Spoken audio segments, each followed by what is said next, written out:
So we are going briefly present our editorial project, that is Icon Design Magazine, that is a bilingual magazine on design. And we are going to see the first 3 editions. The third of them we are presenting here, and it's dedicated to art. But we are going to start since the very first one that we presented during Milano Design Week, and that we called The Aesthetic of Freedom, exactly because that was our first point of view that we wanted to use as a sort of statement and to underline our approach to the design world. This is which is freedom. Yeah, which is freedom. The aesthetic of freedom, because the focus is on freedom. And one of our first and main story was this reportage from Campana Foundation in Brazil. Our photographer Stefano Ferroni went with the Campana brothers to explore the surrounding around São Paulo, where the foundation is growing up. And we love the idea of having the text by Campana brothers themselves, where they explain that the primary goal of the foundation is the transformation of society using design as a tool. Yes, what we in Annalisa we are trying to do is, of course, a design magazine that talks about furniture and everything is related to that, but with a special focus on people. So also, so this is one of our first stories, and we would like to have that we call Attualità, so something that it's really one of the good things that are going on in the world, and that is about design. And the idea is to enlighten not only pieces of furniture, but people and the way they are actually related to that. Exactly, and that's because our focus is primarily on people. For example, in our first issue, we had this interview that Alexandra Cunningham made to Yona Friedman, and she recently curated the first public work by Friedman at Miami Design District, and it's currently on view. So we are very proud of this article.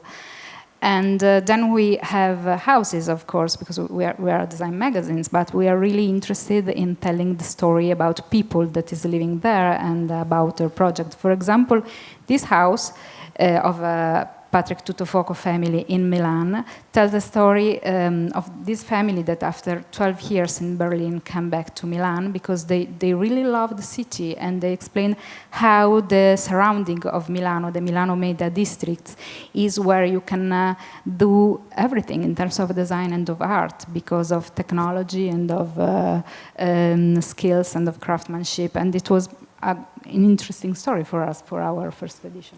Yes, and actually the way we present the houses, so our idea, of course, is, we have to show beautiful things, but we're not so much into, showing beautiful houses over decorated, but we are pretty much about showing houses of beautiful people. So the people that live are really much important. Then maybe houses are not perfect, they are not like dream houses, but they have a story which is really much about the owners. And this is very much important for us. And for example, another house is the house of Arthur Arbesser, the fashion designers that after London and Vienna decided to live in Milan, and with his point of view, and this house is really representative of his research. And talking about the products, the design products, we are trying to giving our point of view even in this case. And for example, this article that is called The Aesthetic of Freedom, trying to tell a living utopia and presenting in this house a rationalist style villa overlooking the sea, a different aesthetic, an aesthetic of freedom indeed. And then we have columns, of course. We have that we can see better after these. And there is a column dedicated to editorial, postcards from all over the world, a focus on the design from the past, a focus on the galleries, and a focus on the 20th century archives. Yeah, we want to say that Adam Stech is writing our 20th century archive. And then we are very, very proud of this little column about advertising, which is done which is written by Simona Angioni. She's actually working in the advertising field, and she's basically revealing all the secret that advertising people are actually sneaking down the messages when they are putting up ADI for us. As for the advertising. Yes. And then talking about people, we at this interview, Beatrice Galili interviewed Shoi Shigematsu from Oma Studio, and another reportage on product design is the peculiar vision of Alexis Christodoulou, that is this 3D artist based in Cape Town. And our main issue is with a special cover made for us by Tiny Cactus. It was dedicated to US, and you can see on the right our last page that is called the editorial visivo, and it's somehow summarizing the spirit of each issue. In this case, the pics is by Martin Parr. Yeah, with this last page, I know this is underwear with the American flag, so yeah, we don't need to add anything to that. But yeah, like the last page, it's really we tried to sum up the whole magazine, as you just said, actually with one image. Yeah. But we are not a monographic magazine, so it's not all the issue about US. And for example, we told the story about Sissi Tapi, that is this brand that in Nepal adopted ethical and eco-friendly approach to produce tailor-made carpets. And so it's another story in another part of the world. Then we have this... Yeah, as we were publishing that in May, and the Venice Biennale was coming up, so we would have been too early to talk about what actually was going on display there. So we asked 10 renowned curators to foresee what they would have seen in a few weeks at the Biennale. We asked Massimiliano Gioni and Bonami and, Rabottini, Fabris, 10 of them, and it has been really nice with the illustrations by Lorenzo Gritti that were quite amazing. And you can see Massimiliano Gioni and Roberta Tenconi from Hangar Bicocca, and Massimiliano Gioni from New Museum and some other things. And then this is the advertorial that Maria Cristina was telling about before. This Don't Skip the ADV by Simona Angioni. In this case, she focused the article on the insight of the campaign, that is an Audi campaign that tells that when others are careless, the roads became a circus. So this is why the clowns are getting around the cars in the streets of Prague, where there is a school of circus, really quite famous. So it's a different approach to advertorials. And this is a story about architecture in California. It's the Gucci style that from the 40s to the 60s has been influenced by the world of planes, of space travel, of atomic era. So it's a different aesthetic again. And the houses, of course. This is the house in Miami of architect René González in South Beach. This is another point of view on product design. It's a collage by Maria Vittoria Bacaus, an Italian photographer that has a peculiar point of view on nature. So she exploded her research, and there is incredible archive to realize for us a story that put together products and our vision. Again, one of our columns is the design marathon. Yes, we are from Milan, so we really feel this marathon for the Salone del Mobile, and we thought that we could transform it into a column. So every month, as there are so many design weeks all around the world, which I'm very happy about, we decided to have every month the design week of the month feature in the magazine. So beside Milano, New York, and Jerusalem, and so on. each month. This is another interview.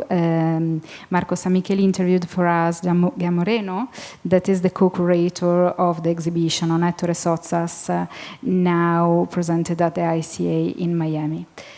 And this is our issue. Current issue. Yeah, and dedicated to art. It's entitled "The Art and the Everyday" because it represents a peculiar point of view. And in the right part of the page you can see our last page again, and our editorial is dedicated to Alex da Corte's work, that he described as a large sandwich of experience and thought, layered and stacked and stitched together. And we loved this idea, and we think that is quite representative for our magazine and our approach. Another story that we produce and that we are particularly proud of is the Baruchello Foundation in Rome. Yeah, from Ale da Corte, is one of the youngest and prominent artists. We switched to Gianfranco Baruchello, who is currently 96 years old, and he's in a better shape than us. Super lucid, super. I mean, he still dreams about so many things that he has to do in life, and it was really intense to meet him, and I had the honor to do that, to visit this foundation, which is just outside Rome. And I mean, this guy was in Russia for the Second World War, so and he was going around Italy with his Ferrari and Marcel Duchamp. Close to him, if maybe we have the no, we don't answer. But but you have the magazine, so you can see the entire story. Yeah, I mean, when I visit the foundation, I also discovered that Marcel Duchamp broke a luggage when he was with him in Rome, and he had to leave this luggage in his house. So Gianfranco was still, preaching this piece of luggage that Marcel left with him. It was a very emotional story, and yeah, we're very proud of it. Yes. And it was the first time that he made his foundation, his house, open. I mean, to be shooted for a magazine. And then another treatment of the design products, in this case through the colors. We call that color blocks, and you can see this story about design. And again, our column that is dedicated to galleries. In this case, Anna Karnik, that interviewed already few galleries. She interviewed one each month. She already interviewed Functional Art, Maniera, and Side Gallery. So the three of them are here in the fair, and we are quite connected because of that. Yes, we decided to give some special pages to the platform or limited edition design, because of course most of the magazine is industrial design with all the companies that, thank God, are supporting us. So we decided to feature a different gallery for every issue. Every month, yeah. And another article that we especially love is the Todolí Citrus Fundación in Spain.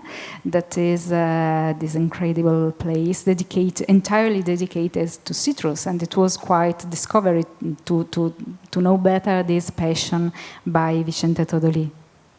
Yeah, former director of the Tate Gallery, now current director of the Hangar Bicocca in Milan. Vicente Todolí inherited from the parents this expertise about growing agrumes, and he actually is buying as much as field as possible in this little place 1 hour from Valencia called Palmera, where he has all his trees, and does a lot of experimentation with his friend Ferran Adrià, the famous chef. They actually do all this marmalade and different things. Very, very interesting. Was a lot of fun. And this is another article that, also about food. It's the Brutalist Cuisine, that is a project by Cassanoller based on this peculiar approach that there is just a single ingredient for prepare each dish.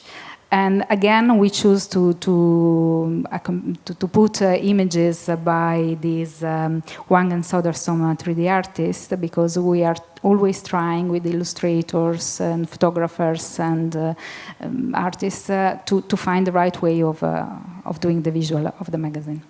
So those are some recipes by Karsten Oller, how to cook duck and some other, Crazy as he stuff. like, brutalistic dishes. Yeah. With just one ingredient, quite radical. And then the house, this is a house in Puglia by the curator and art historian Peter Benson Miller, that he collects art pieces and in the flea market, a story about his life, basically. And those are another column, postcards from the world that the friends of the magazine are sending to us, to telling a different story. For example, we had this card from Libby Sellers from Los Angeles, Jean-Pierre Blanc from Yale, Treving and Julia McGowan from Cape Town, and many others, because we are really interested in what is happening into the rest of the world, and we want to hear the voice from different people and from other cities. And this is finally our next issue, that is the summer issue, July-August, dedicated to Japan.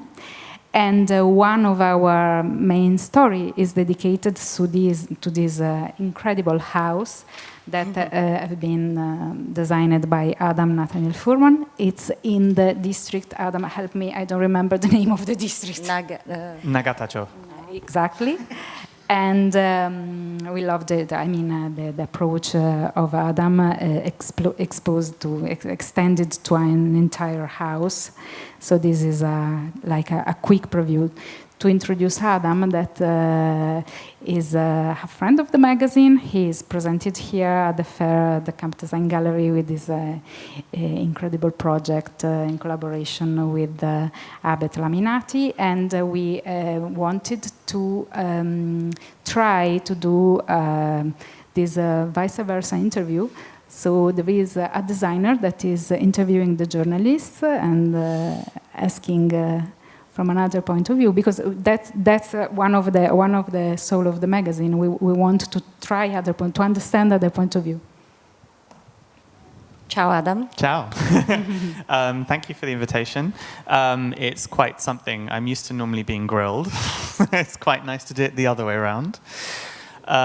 It was very interesting for me to be able to ask, I've tried to keep them simple as possible, but some questions to you guys. Because my first experiences of design, the excitement that I had about design and architecture was through the magazines which I got to experience. Occasionally my mother would treat me to Blueprint or Icon magazine, and they'd bring it home to me, and I would spend a month just looking like again and again and again at the same pictures. And so magazine design journalism has, and occasionally I would get Domus, has literally been the way that I sort of accessed architecture, design, and understood that there were lots of ideas behind it.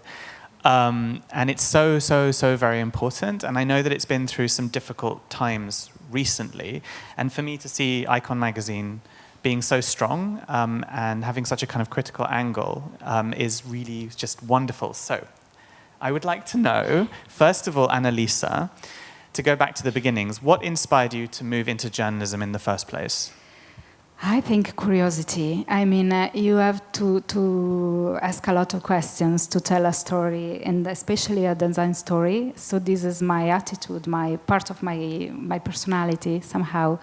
And I was really into design, and a more natural way of working in this path was being journalist. It has been natural. And then to Maria Cristina, in these times where there's a lot of different models as to how design journalism can progress, what do you think the future of design media in print will look like? Thank you for a very simple question. I hope that the paper magazine will last forever, because we just signed out our contract with Mondadori. So yeah, I think it's different thing. I mean, what is going on online is very much different of what can be printed. So, and I don't think that one is going to exclude the other ones. Maybe you just need like a balance between the two. And so I think it's two different paths that goes like parallel in a way, but they can tell slightly different stories. Yeah. So you feel that they're complementary? Yeah. And Annalisa, on that point, do you Yeah, feel that one wouldn't, they can coexist and support each other? Do you feel the same?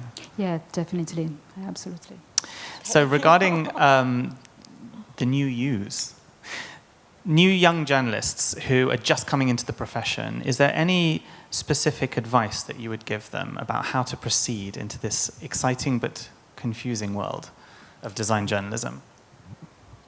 Shall I? To write a lot, to be curious, as you said at the beginning, to be curious is the first thing, to be curious about life. This sounds very banal, but you shouldn't be taken for granted. And yeah, and write and research and just look for your own point of view about things and not like replicate other people approaches, or to look for yourself and trying to translate it into words, which sometimes is pretty difficult. And also take a course in video making and photography, because it's important right now to have all the tools. To know how to use all the tools that you have at your disposal.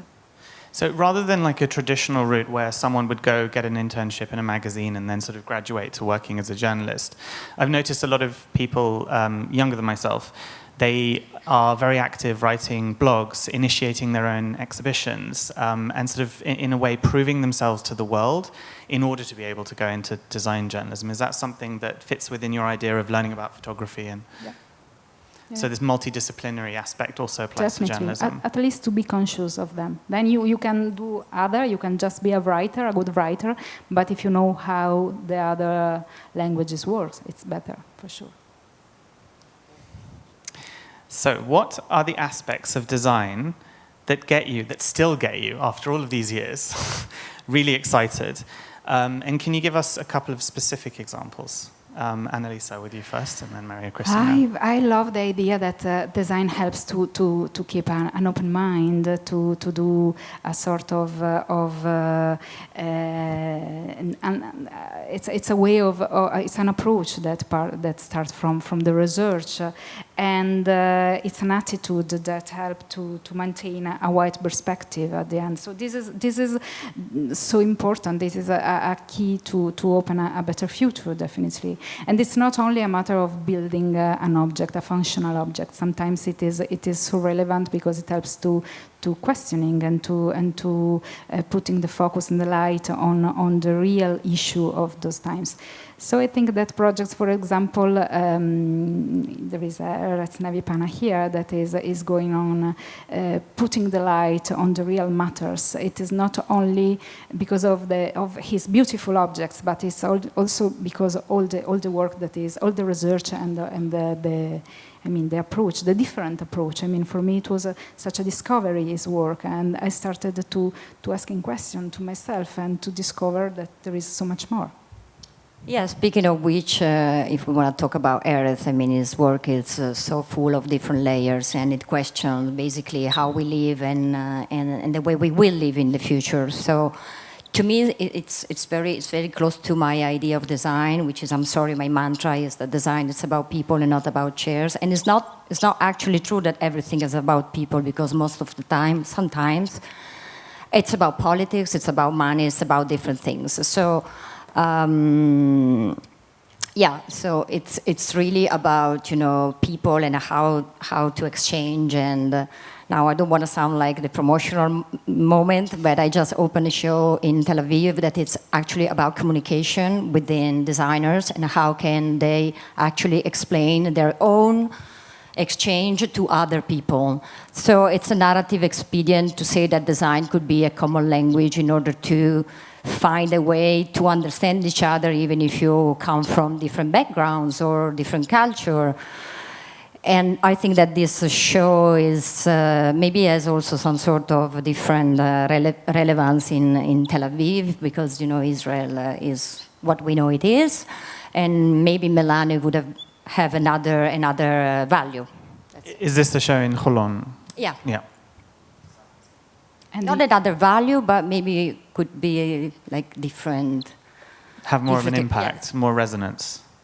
So would you say that, that's a specific example, but would you say then, is it correct to understand, if I understand correctly, that you both respond to design, which obviously can be a chair, but that somehow is like a synecdoche, or it's a small moment which describes a much larger issue, which this object allows you to access and think about? Correct.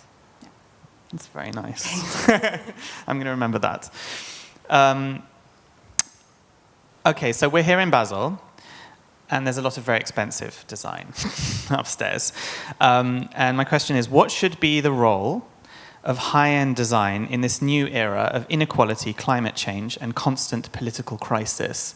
And I guess it's that feeling that I'm standing upstairs and there's lots of people walking around with big handbags looking to buy expensive objects. And I'm just wondering, how can we pass that with the situation around us? Thank you. It's not so different from the thing that we were talking just now for the previous question. It is always, to me, a matter of putting the light on the emergencies, on the right. I mean, open a new way of thinking, open new possibilities, and as Maria Cristina was telling now, open a conversation. If you are interested in what other people are telling, maybe you can try to understand them better and try to understand what is happening around you, and of course being more conscious. You described your work as an euphoric experiment. I describe it as optimistic. I think that this approach can really open our way of thinking on design, and not only on design. It's a more larger approach. It's a wide approach. Well, I'm really interested in two limited edition because they are like an incredible platform for experimentation. So I hope that there will be more, and I hope that sometimes prices goes up, but because there is background behind it. But also serial design, it's another story. So to me, Didero and Ettore Sozzas are basically borders of the same geography, because it's all about, it's about research and emotion. One is all about emotion, one is all about functionality. So the two things can coexist and have different lives. So would you say that this economy that we're part of is potentially a quite healthy way of funding experimentation? Yes. Okay. So what would you say? And I'm really intrigued to see what you both say. And I'm going to start with you first, Maria Cristina. Is the most important piece of design of the entire 20th century, and why? I win something if I get the right... And then maybe what's your favorite film after that? Well, I would say The Valentine typewriter by Ettore Sozzas, because it's red most of the time. Because it's from 1968, which is, okay, I'm not going to start this thing about radical design, don't worry, but it was an important year, not only for Italy, but the 60s were very important around the world, and you know what happened, so I'm not going to preach in this. I would say the typewriter, and also it's very close to what I do, writing, so yeah. So it's a very personal reason. Everything I do has personal reasons. Annalisa? The same, the 20th century always. Okay. If you prefer, we can switch the next. I would say the iPod for a very personal reason. It's the first object that changed somehow my relation with technology. That was complicated before, and then the iPod, the shape of the iPod was really changing my idea on technologies. Can I ask? That's a very good one. Can I ask why was it complicated? I'm just wondering what. Did you feel attacked by technology? In terms, before iPod, before having an iPod on my hands, it was all about computer stuff. It was all about typewriting it was different machine. It was cold and big and not so beauty. and the iPod was like a tiny object and really different. For me, it was quite a revolution. Anyway, I feel attacked by technology every day. Yeah, no. So do I. Yeah. Oh, you too? Oh, okay.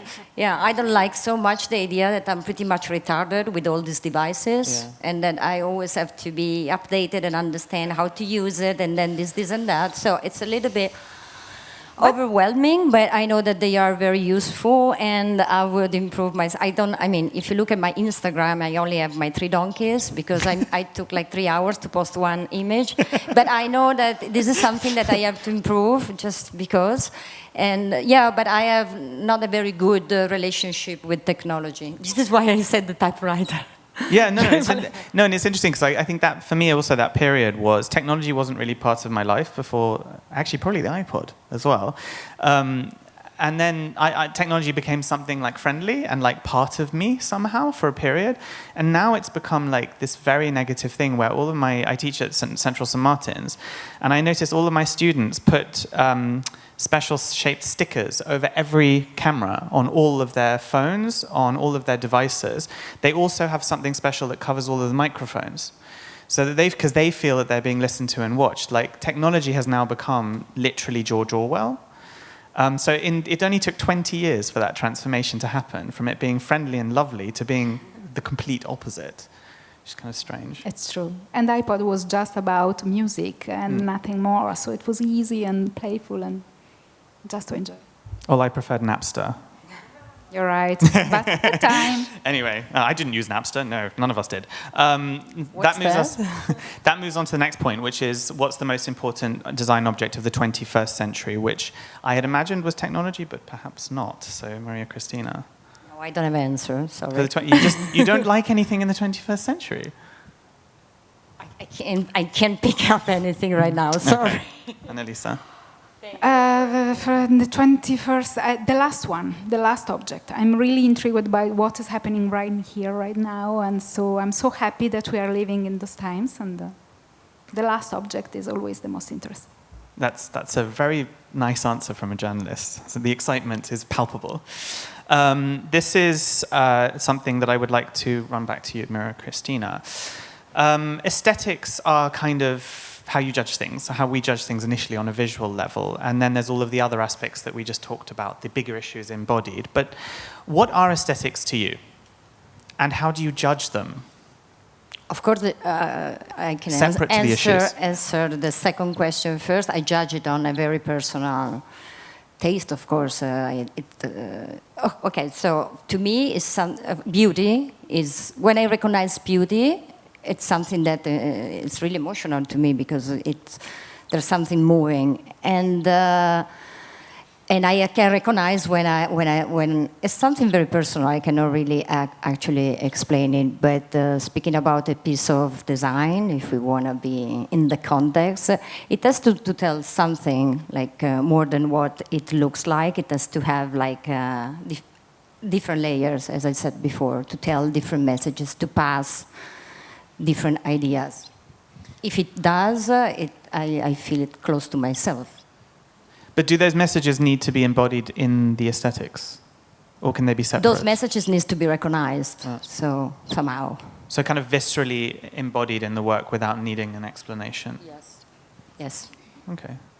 Can I ask you the same? I'd just like to hear what you'd have to say. Yeah, I think it's the better way to communicate in a direct way. I mean, the aesthetic is giving you immediately the idea of the research. I can do you an example. The work of Guillermo Santomà is with his super strong aesthetic tells a lot about his research, and in a direct way. Then you can go on and read something and talk with him and so on. But the first impression with this strong aesthetic is telling. Yeah, I also like when the object speaks by itself. Yeah, which is pretty much what you said about Guillermo. Exactly. Guillermo's work is pretty straightforward. Ereth's work is pretty straightforward. There are other examples. So on the one hand, there's with the way you're describing things now, I kind of think infographics, because the art of infographics is all about making very complex information tangible, and politically it can be very useful in an aesthetic way. But somehow I feel like design objects should go beyond that. And you mentioned beauty. And I just want to ask you if you can describe maybe in a way that's not just about the personal reaction. Is there? Yeah, beauty in the sense that it doesn't have to be just the perfect combination or the harmonic combination of proportions. Beauty, as I said, could be in the meaning, in the layers. It's not only just an aesthetic, let's say, a visual thing to me. Yeah, so it's about the layering of knowledge, exploration. Okay. What is behind? So, what is the aspect, and this is to Annalisa, of the design world these days? What, two more? Okay. This is, you can turn this into something positive. I'd be intrigued as to how you do. What is the aspect of the design world that you find most problematic nowadays, and what would you suggest to change it? I hate the wasting. I mean, I think we are living in times of a big wasting time, wasting ideas, wasting technologies, materials, and so on. It's a matter to me of consciousness, of respect, of responsibility, and it's not only an individual matter. I think it's a collective and political too. So I think that the solution is to start doing the right choices. Each of us, and also asking for right choices. I agree with that. Yes, so do I. Finally, this is just in relation to the current edition, or the coming edition of the magazine on Japan. There is historically a lot of crossover between Japan and Italy, and I'm just wondering if you noticed what are the contemporary crossovers that have struck you from doing the research from this project between Italy and Japan? I go.